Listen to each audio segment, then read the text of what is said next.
David Inserra, I'm reading one of your excellent research papers on security and defense in America, and you start with the history of all that, and you go into it in great detail, and it's very thorough, and then later you'll go to the future and tell us what might be happening or what we should be doing. But in the middle is a little sentence that I found very telling. It says, 9/11 changed all of that. That's the demarcation between the past and the future. And it's true that 9/11 changed all of that. We've been swimming upstream since then, trying to make things secure, but we're not quite there. Some people would say we're not there at all. So have we been successful? I think this is a question that a lot of Americans are wondering every time there's something bad that happens. Department of Homeland Security has been created. We have all these new programs. Are we safe yet? Yeah. And I think this is the challenge that security professionals face, that they're always looking for ways that they can improve security, but there's always sort of the unattainable goal, right? We're never going to get to 100% security. And so when we, here at this think tank that I work at, the Heritage Foundation, we're thinking about how can we provide the best security, but we're also looking at ways that we can do so in a cost-effective way, based on risk. Where are the biggest risks? Where are the biggest threats we're facing? How do we counter those threats? We can't spend our money everywhere. We have a limited and finite amount of money. Yeah, and so how do we focus this finite money on these biggest risks? How do we reduce those threats? And how do we do so in a cost-effective way? And that's really what a lot of the research from that report you're talking about is really focused on doing. How can we be more effective in making us safe at home and do so maybe even with less money than we're spending right now?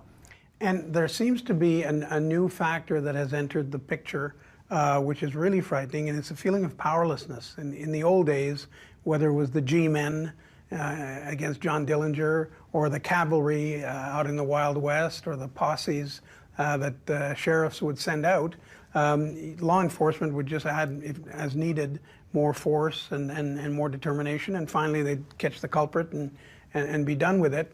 But the situation now is very different. A lunatic, a psychotic lunatic, can get up to the top floor of a hotel, and if he's careful not to leave any trace, he will murder dozens of people and be successful. Terrorists, if they're good at it, will be able to sneak the bomb onto the plane. And all that leads to an awful feeling of powerlessness. And this is classic sort of asymmetric problem, right? Like, it's not something that we can simply say, if we put enough money against it, we can zero it out. This isn't like a one-to-one in a battlefield. This is, they're purposely avoiding our strengths, these actors, and they're going for the areas that we're not guarding. And unfortunately, every time we feel like we've tightened up one area, we've strengthened that area, there's always another area which we can't protect against. And that comes down to, like I said, the question of resources, and also a question of what we're willing to do as a society to make ourselves fully safe. Yeah. There are some things that we don't want to do because we recognize that those would infringe on our liberties. And so there's always these restrictions, both money and what we don't want to give up because we value our liberties. And so those are always, I think, in tension. But our objective here is to see how can we advance both security and fiscal responsibility and liberty. We try to not view it as much of a trade-off, but see how can we advance all of these things together. And in your article, you also point out that there's a considerable amount of money being wasted, either because people are not directed in the right areas, or there's too many of them, or there's bureaucracy, too many rules, and so on. And you say we have to redirect that.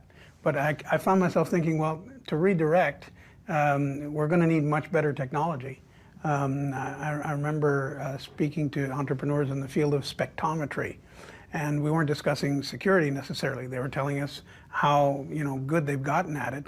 And they said, we can tell you what molecule is in that piece of wood in your chair. We can tell you what the fiber in the carpet, exactly what it is. We can break down any chemical structure and tell you what it is. And I said, well, why don't you use that in airport scanners and have something that really works? And they said, well, it's just too expensive. So we do have the technology and the knowledge. We don't have the cash. Yeah, actually right now, it's a great example because literally they are working on starting to push that technology out to airports now. They're finally developing the ways that they think they've gotten it cheap enough to start to send those out to airports, that we can send out better X-ray machines, things that can better get into what exactly is in that bag, not just like a screenshot Yeah. of a two-dimensional x-ray machine, but can we get some better technology to look at what's going through the baggage belts?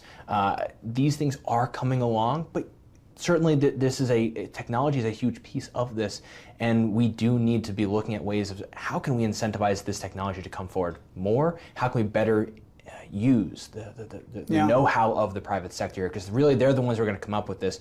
It's not going to be the government. We have to better utilize the private sector on this front.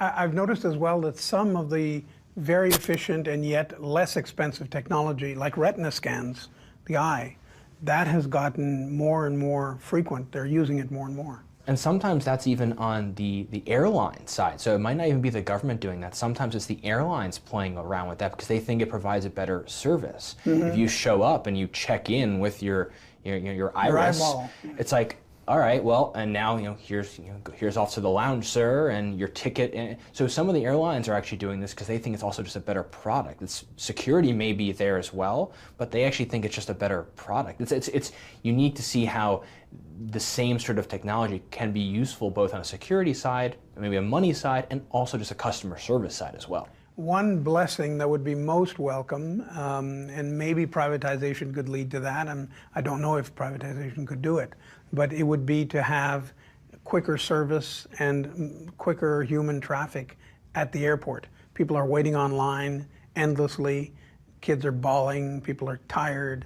It's just a horror show, and you sometimes wonder, does it have to be that way? There must be a better way. Yeah, and there's always going to be the struggle with waiting in line. No one likes to wait in the line. But there are, I think, things that we can do that will better enhance the efficiency of the line and also improve the experience that you have in that line. Right now, the U.S. has a small sort of pilot, it's not a pilot program, but it emerged out of a pilot program called the Screening Partnership Program. It's basically a very small, privatized version of the TSA that we use right now.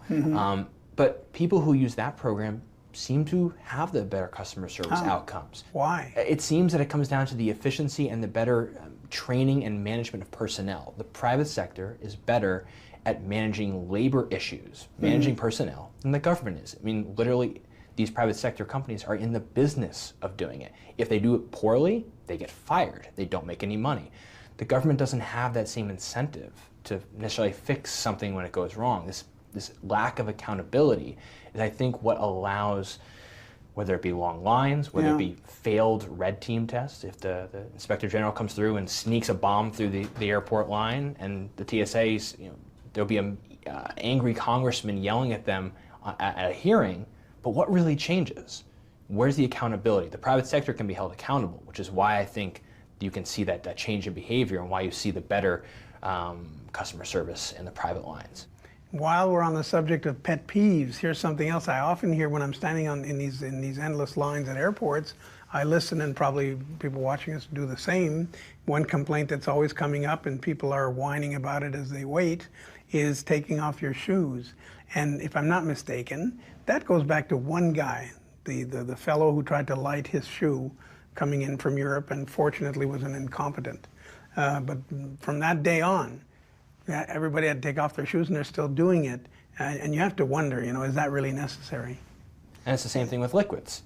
Yeah, that's right, yeah. Indeed, and this is what you talk about technology. We're hoping that, for instance, that new technology that I just mentioned before, there's a hope that technology will hopefully make those old liquid requirements obsolete. Maybe you'll be allowed to bring larger liquids back on a plane again. You won't have to check them. Yeah. So we'll see if that changes, but I know we're looking to change that because it does seem like we've had this rule for so long. Haven't we figured out a way to better deal with the problem than just inconveniencing everyone? Hopefully we're getting there now.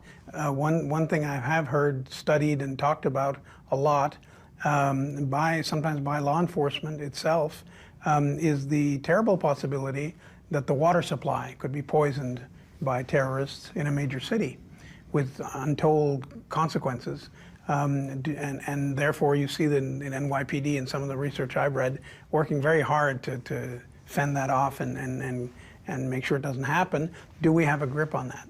Yeah, so we've looked at, and part of my research is I look at all the different terror plots that we've seen against the United States homeland. So far that has not been a common target, but the idea of critical infrastructure that can have these very severe consequences, this is always the worry, because these are what we might term low probability but high consequence events. How do you protect against these type of events? And I said the best way to do so is you have to A, work with the private sector. In most cases, the critical infrastructure owner, it's a private sector. It's usually not the government who owns it. And so it's a matter of cooperation. Law enforcement has to be talking with the owner of that infrastructure and working together. If it's purely just a regulatory, government knows best sort of option, almost inevitably there are some problems. So I think there are some better ways that we can do those types of critical infrastructure protection. And it's honestly the way we do things. It's in a cooperative venture. Yes, there are regulations and things of that nature, but the reality is it needs to be cooperative, because at the end of the day, the private sector is the one, like I said, who owns almost all of the critical infrastructure in the United States.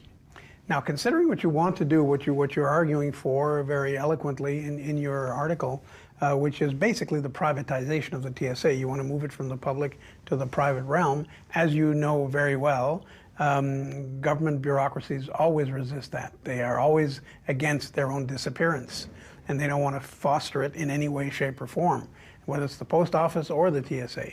And therefore, this thing is going to require, this revolution that you're arguing for, it's going to require a lot of political energy. It definitely will. I mean, especially, and you've got the added issue of there's a labor union involved there, and so all these issues require political will. And I recognize that back in 9/11, look, we needed to do something after 9/11, but it literally took us 2 months to decide to go with this federal option. That's all the time we had to make a decision. We had to do something quickly. I think everyone recognized that, but we made a decision in 2 months, and hindsight. Looking back in hindsight, is maybe there's a better model. And when we look around the world, almost all the airports in Europe, for example, use a private model, where the model where the airport provides security and the government regulates the airport or the contractor. In Canada, they have another similar model. So almost all of the countries that we would look to as being sort of like us and modern sort of industrialized countries use a different model. We chose something in a snap decision that we had to make. But now, 17 years later, I think it's time for us to relook at it. But it does require the will to say, to maybe face down, this entrenched bureaucracy and interests that are already there. Now, hindsight's 2020, of course, and it's easy to second guess President Bush 43 or all the people around him at the time who were trying to act decisively and reassure an entire population, really the entire planet. And so we have to be careful with that. But I've often wondered, was it really wise in the heat of all that panic to suddenly jumble together huge bureaucracies, which may have been excellent each in their own right, but had nothing to do with each other? The DEA, the CIA, the TSA, the FBI. I mean, all these agencies have years and years of tradition and wisdom, accumulated knowledge. All of a sudden, overnight, they're under one umbrella. Was that really a good idea? Yeah, so the creation of the Department of Homeland Security is, it's obviously a big event sort of in the Homeland Security world, obviously. Was it the right option? I view it as an important step forward. Could you have done it a different way? I think you could have. But it also comes, at the end of the day, there's always sort of what's the cost now of undoing it? Some people I know would say, do away with it. Well, you're just rearranging the chairs a little bit, but at the end of the day, someone still has to do aviation security, someone still has to do border protection, someone still has to do the Coast Guard duties. So all those duties will still exist, but the question is just how have we arranged the chairs? How have we drawn the wiring diagram? And so I think right now we should work with what we have. It's definitely a workable organization. And to his credit, for instance, actually when we talk about the TSA specifically, George Bush actually wanted a more private model when it was I think it was the Senate who voted unanimously for a federalized model. And so you don't win everything. We need to do something. But yeah, right now there's clearly improvements we can make on the model that we have. Your research is excellent, but there's one conclusion that I want to question with you a little bit, because I follow you on the efficiency of the privatization, the need for it, the fact that we have to be headed that way, and that it will create efficiencies. It will save money and a lot of useless bureaucracy. Fine. But you go from there and you jump to the conclusion that we were suddenly freeing up money for other needs. I kind of suspect that even if we do this more efficient, model of the TSA or border ICE or whatever, we're going to unveil and create and reveal more needs that have not been met, and probably will meet them better, like not separating families at the border and stuff like that. But it won't be less expensive. It'll be more efficient and more productive. Not quite the same thing. I think it should be both here, right? So the reality is, if we save $100 million, what can we use that $100 million for? Well, I do think there are other security-related things that we could use the money on that would be better uses of the money, definitely. There's also other really serious issues facing the United States, our debt and our deficit. Oh, yeah. And so it's a question of, if there's a really pressing need for more security money in some areas, and I've tried to identify those areas, so certainly maybe the Coast Guard, for example, needs more money, and maybe some of the money that we save from this should go toward the Coast Guard. But as a general sort of principle, we should always be looking to just move money away from its inefficient uses toward the more efficient uses. And I think that's sort of I think we can both agree that the debt and the deficit is an important use to try to decrease. Yeah, absolutely. But so are other security things. And so I think you could probably do both. Put some more money toward the Coast Guard, but also use some to reduce our deficit. And are we doing enough to train law enforcement properly? Of course, they are properly trained and they're very competent. They do great work, and they've been doing so for a long time. But as these tasks evolve in the way we've been describing, they become intermingled and ever more complex. Training should follow suit. Have we been doing that? Have we been putting enough resources into that? Well, I think we've certainly made an improvement from where we were back before 9/11. Actually, the FAA, which is basically they're dealing with will the plane safely take off? That's sort of their expertise. They were the ones responsible for security at the lines in the airports.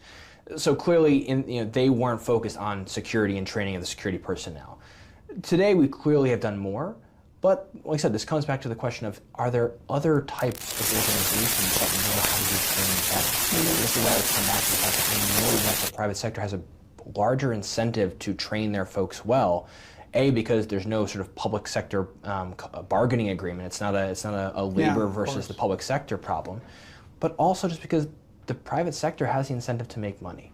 They want to have their personnel well trained.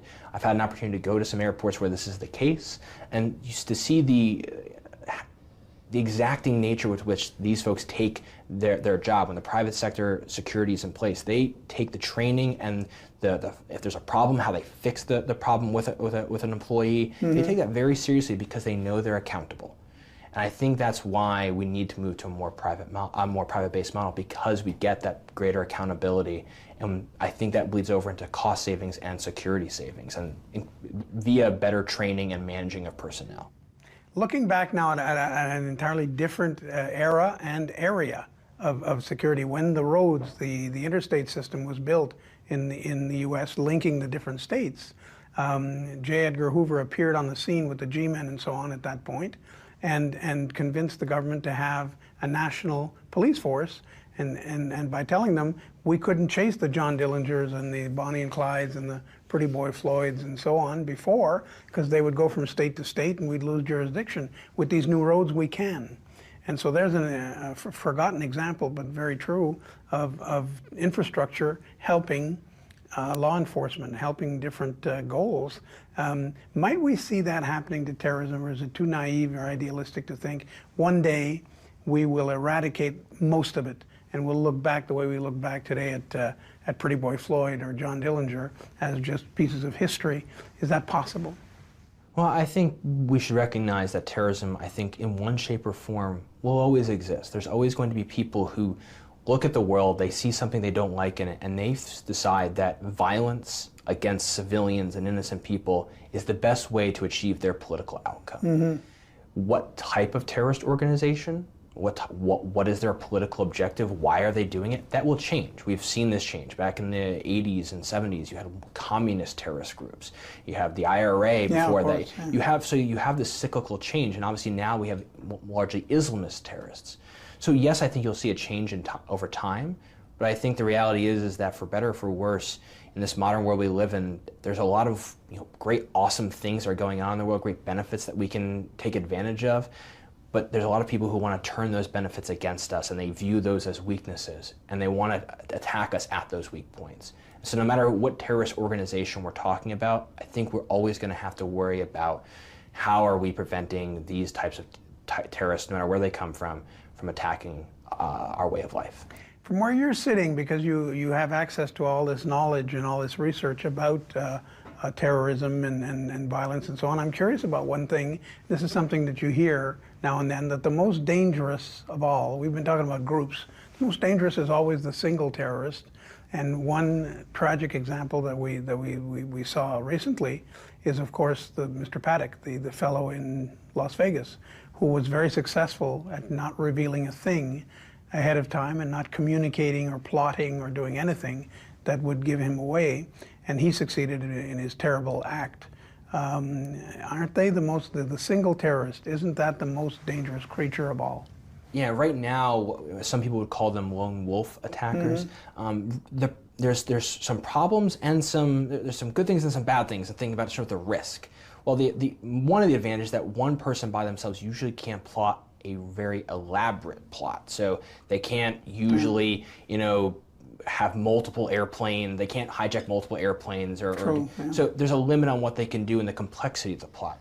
But sometimes the simplicity, just knives or just a weapon or just like one handgun in a well-placed location, can still cause a lot of harm. And because it's just one person, as you pointed out, you didn't tell anyone. Sometimes those kind of attackers, it's hard to detect them. A lot of our counterterrorism framework right now is based on intelligence. How do we detect someone before they attack? That's the best way to do it. It really requires a conspiracy to break into that ahead of time, and to know that somebody has to be conspiring with somebody. You can't have a conspiracy of one. If it's a conspiracy of one, then how do you break into that? It becomes much harder. The counterterrorism specialists, the people within law enforcement who struggle with this and who work very, very hard to prevent it, when something like this happens and a terrorist is able to outwit the system, outwit the safeguards, bypass everything and do his deed, do they get discouraged?